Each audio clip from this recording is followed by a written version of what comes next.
Hey, 10 ways to represent Christ in your workplace. So it's a Tuesday and I'm not sleepy, so I'll do another one.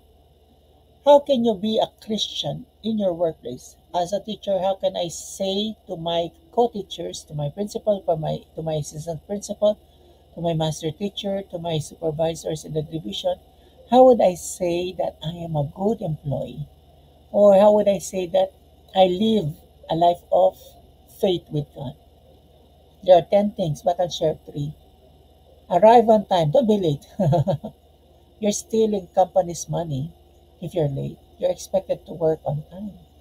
Whatever you do, work it all with all your heart as working for the Lord, not for human masters. Colossians 3:23. Do not be late for work. You know what? I had this friend who is never late, and she was always early, like an hour or 2 hours earlier at work. I really admire her. Me, I'm also like that, but at times I'm late.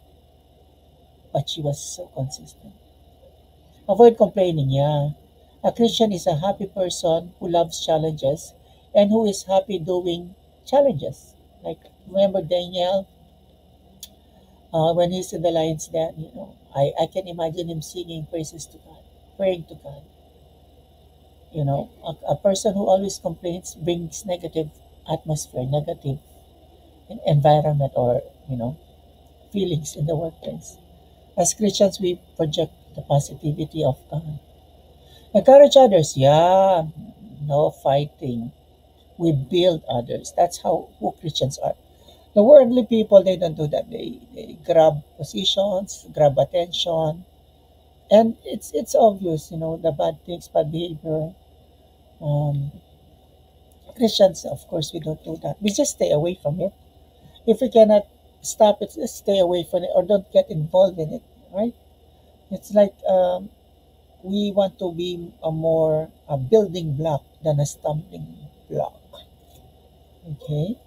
So just three at a time, and God bless, my dear friends. Don't forget, these basic three things can boost not only your performance in the office. Imagine, instead of complaining, you're working, more productivity, being on time, more work to be done or accomplished, and encourage one another. You make your work easier.